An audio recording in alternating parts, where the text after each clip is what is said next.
ओम शांति। मैं एक महान आत्मा हूँ।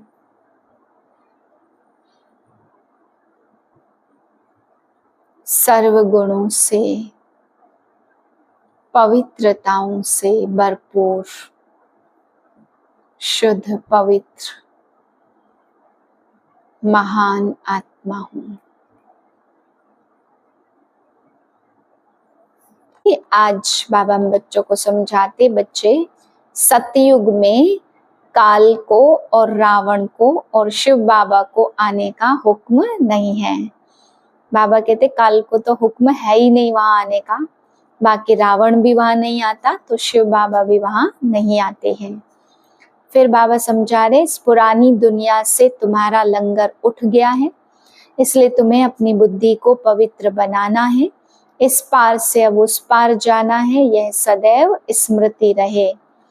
बाबा कहते हैं तुम भबके से सबको समझाओ कि जानवर भी अपने बाप को नहीं भूलते, तुम इस सृष्टि पे आके देह अभिमानी बन करके अपने बाप को क्यों भूल गए हो।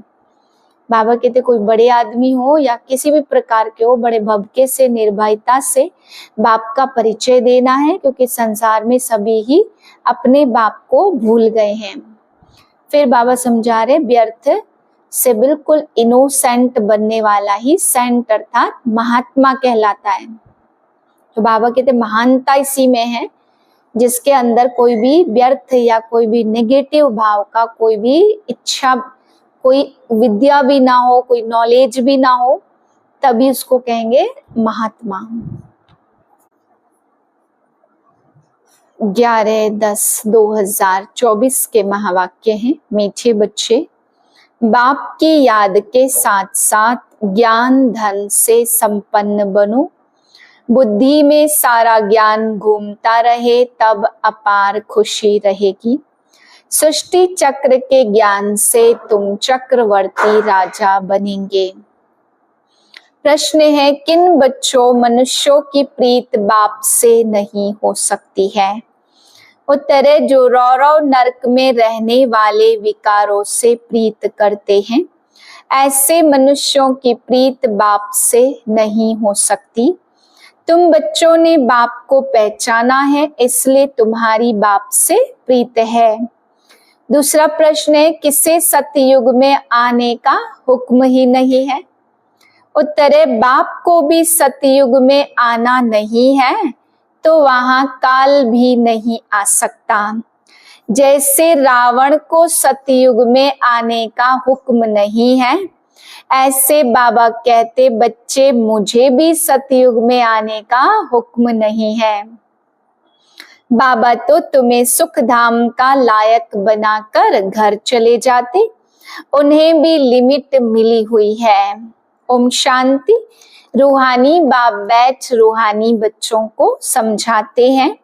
रूहानी बच्चे याद की यात्रा में बैठे हुए हो।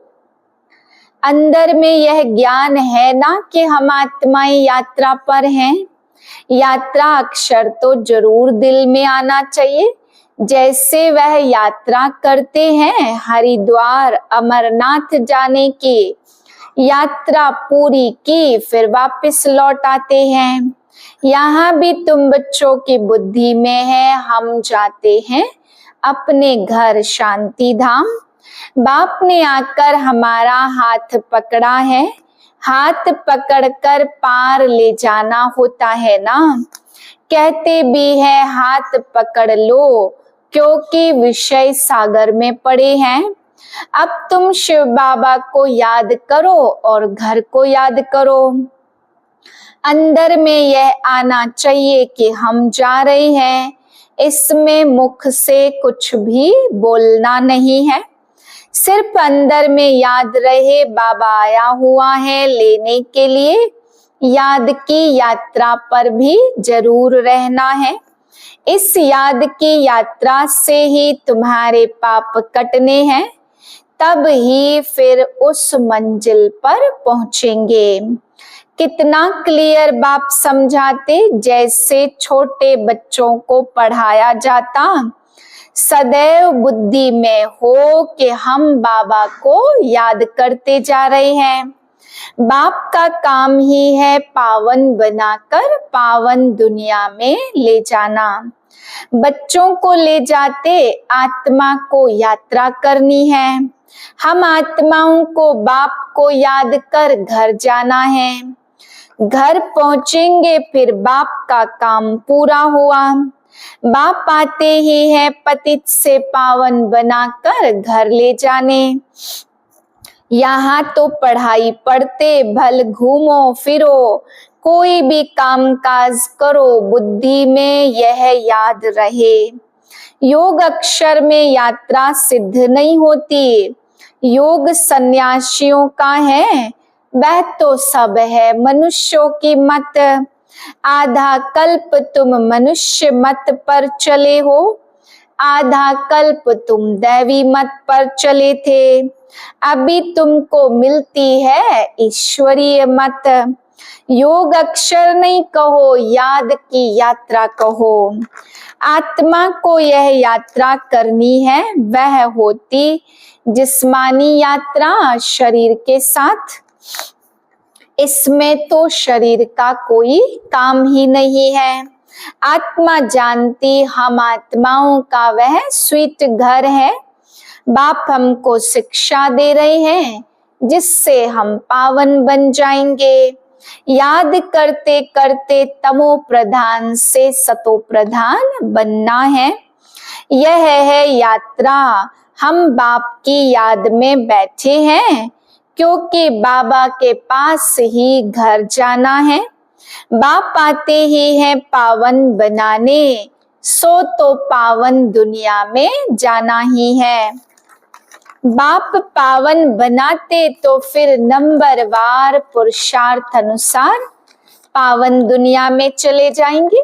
यह ज्ञान बुद्धि में रहना चाहिए। हम याद की यात्रा पर हैं। बाबा रास्ता बता देते, अभी तुम तो मृत्यु लोक में हो और फिर अमर लोक नई दुनिया में होंगे। बाप लायक बनाकर ही छोड़ते हैं। सुख धाम में बाप नहीं ले जाएंगे। इनकी लिमिट हो जाती घर तक पहुंचाना। ज्ञान से तुम कितना धन कमाते हो, इस सृष्टि चक्र की नॉलेज से तुम चक्रवर्ती राजा बनते हो। यह ज्ञान सारा बुद्धि में रहे, तब खुशी का पारा चढ़े। फिर हम घर जाएंगे, फिर नए सिरे से चक्र शुरू होगा। बाप को याद करना है, शांति धाम और सुख धाम को याद करना है। सिर्फ एक को याद करना तो सन्यासियों का काम है, क्योंकि वह इनको जानते ही नहीं है। 84 का चक्र अगर याद नहीं करेंगे तो चक्रवर्ती राजा कैसे बनेंगे। बाप को अच्छी रीति बच्चों को समझाते, याद करते करते ही तुम्हारे पाप कट जाने हैं। पहले घर जाना है, यह है रूहानी यात्रा। हर वर्ष कई यात्रा करते, चक्कर लगाते, पैसे होते हैं तो यात्रा का भी बहुत शौक होता है। यह तुम्हारी है रूहानी यात्रा। बाप कहते हैं तुम अमर लोक में जाने वाले हो।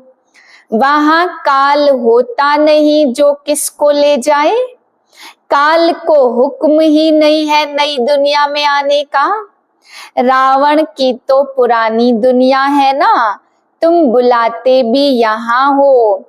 बाप कहते मैं पुरानी दुनिया और पुराने शरीर में आता हूँ। मुझे भी नई दुनिया में आने का हुक्म नहीं है। मैं तो पतितों को पावन बनाने आता। तुम पावन बन फिर औरों को भी पावन बनाते हो। सन्यासी तो भाग जाते, एकदम गुम हो जाते हैं। पता नहीं पड़ता कहाँ चला गया, क्योंकि वह ड्रेस ही बदल देते हैं। जैसे एक्टर्स रूप बदलते हैं ना, कभी मेल से फीमेल बन जाते, फिर कभी फीमेल से मेल बन जाते। यह भी रूप बदलते हैं। सतयुग में थोड़ी ऐसी बातें होंगी। बाप कहते हम आते हैं नई दुनिया में। आधा कल्प तुम बच्चे राज्य करते हो और फिर ड्रामा प्लान अनुसार द्वापर शुरू होता। देवताएं वाम मार्ग में चले जाते। उन्होंने बहुत गंदे चित्र जगन्नाथपुरी में हैं। जगन्नाथ का मंदिर है, यूं तो उनकी राजधानी थी, जो खुद विश्व के मालिक थे। वह फिर मंदिर में जाकर बंद हुए तो उनको काला दिखाते हैं। इस जगन्नाथ के मंदिर पर तुम बहुत अच्छा समझा सकते हो और कोई इनका अर्थ समझा नहीं सकते। देवता ही पूज्य से पुजारी बनते हैं। वह लोग तो हर बात में भगवान के लिए कह देते, आपे ही पूज्य, आपे ही पुजारी, आप ही सुख देते हो और आप ही दुख देते हो। बाप कहते मैं तो किसको भी दुख देता नहीं हूँ। यह तो समझ की बात है। बच्चा जन्मा तो खुशी होगी, बच्चा मरा तो रोने लग पड़ेंगे, कहेंगे भगवान ने दुख दिया। अरे यह अल्पकाल का सुख दुख तुमको रावण राज्य में ही मिलता है। मेरे राज्य में दुख की बात होती नहीं। सतयुग को कहा जाता अमर लोक। इसका नाम है मृत्यु लोक। अकाले मर पड़ते, वहां तो बहुत खुशियां मनाते रहते हैं। आयु भी बड़ी रहती, बड़ी में बड़ी आयु 150 वर्ष होती है। यहाँ भी कभी कभी ऐसे कोई की होती है, परंतु यहाँ तो स्वर्ग नहीं है ना। कोई शरीर को बहुत संभाल से रखते तो आयु बड़ी हो जाती है, फिर बच्चे भी कितने हो जाते, परिवार बढ़ता जाता तो वृद्धि भी जल्दी जल्दी होती। यहाँ भी ऐसे है, जैसे झाड़ से टालियां निकलती, 50 टालियां और फिर उनसे 50 और निकलेंगी। कितना वृद्धि को पाते हैं। इस झाड़ का मिसाल भी बड़ के झाड़ से देते। कोई को पता नहीं देवताएं कब थे, वह तो लाखों वर्ष कह देते हैं। आगे तुम कभी भी ख्याल नहीं करते थे। बाप ही आकर के यह सब बातें समझाते हैं। तुम अभी बाप को भी जान गए और ड्रामा के आदि मध्य अंत और ड्यूरेशन को भी जान गए। नई दुनिया से पुरानी और पुरानी से नई कैसे बनती है। घूमो फिरो परंतु इस याद की यात्रा में रहो। यह है रूहानी यात्रा। यह यात्रा तो तुम्हारी नित्य चलनी ही है। बाबा ने समझाया, एक शिव की भक्ति करना वह है अव्यभिचारी भक्ति। फिर देवताओं की भक्ति होती और फिर 5 तत्वों की भक्ति करते। देवताओं की भक्ति फिर भी अच्छी है, क्योंकि उन्हों का शरीर फिर भी सतो प्रधान है। मनुष्यों का शरीर तो पतित है ना, वह तो पावन है। और फिर द्वापर से लेकर सब पतित बन पड़े हैं, नीचे गिरते आते हैं। सीढ़ी का चित्र तुम्हारे लिए बहुत अच्छा है समझाने का। जिन्न की भी कहानी बताते हैं ना, यह सब दृष्टांत आदि इस समय के ही हैं। सब तुम्हारे ऊपर ही बने हुए हैं। तो भ्रमरी का मिसाल भी तुम्हारा है। जो कीड़ों को आप समान ब्राह्मण बनाते, यहाँ के ही सब दृष्टांत है। तुम बच्चे पहले जिस्मानी यात्रा करते थे, अभी फिर बाप द्वारा रूहानी यात्रा सीखते हो। यह तो पढ़ाई है ना। भक्ति में देखो क्या क्या करते रहते, सबके आगे माथा टेकते रहते, एक के भी ऑक्यूपेशन को नहीं जानते। हिसाब किया जाता है ना, सबसे जास्ती जन्म कौन लेते और फिर कम होते जाते हैं। यह ज्ञान भी अभी तुमको मिलता है। तुम समझते हो बरोबर स्वर्ग था। भारतवासी तो इतने पत्थर बुद्धि बने हैं, उनसे पूछो स्वर्ग कब था तो कह देंगे लाखों वर्ष। अभी तुम बच्चे जानते हो हम विश्व के मालिक थे, कितने सुखी थे। अब फिर हमको बेगर टू प्रिंस बनना है। नई दुनिया से पुरानी बनती तो बाप कहते बच्चे मेहनत करो। यह जानते हैं माया घड़ी घड़ी भुला देती है।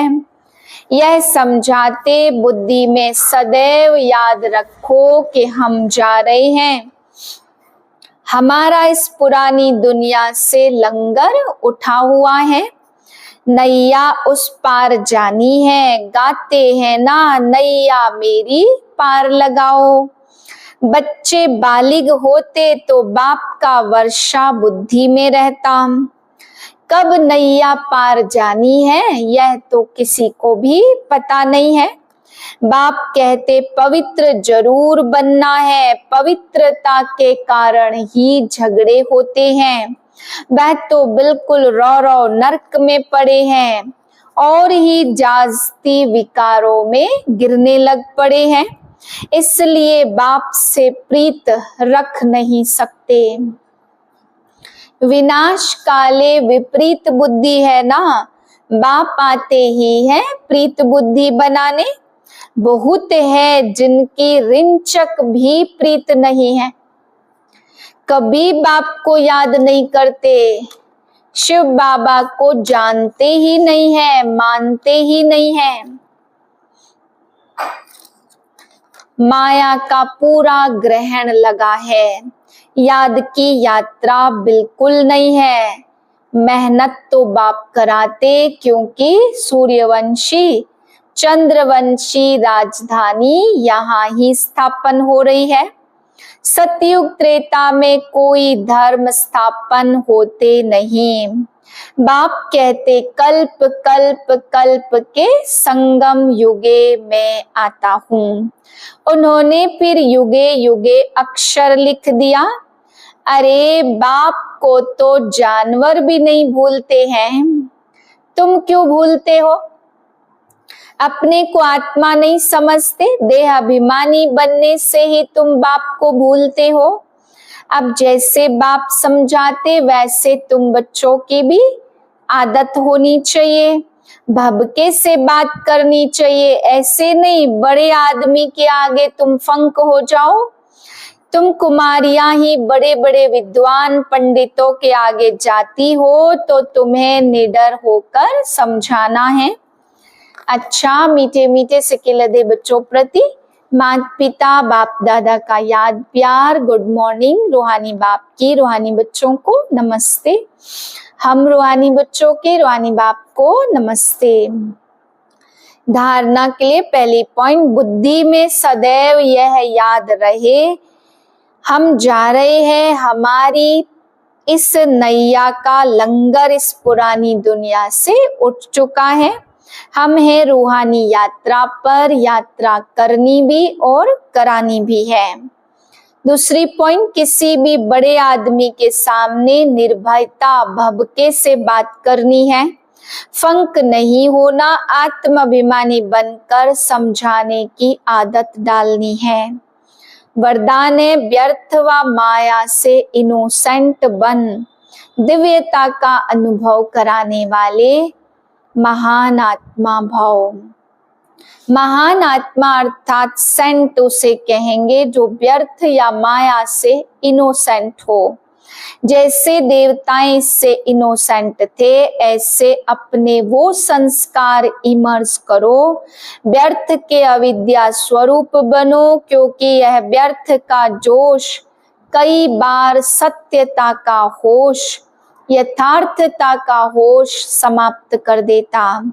इसलिए समय, श्वास, बोल, कर्म सब में व्यर्थ से इनोसेंट बनो।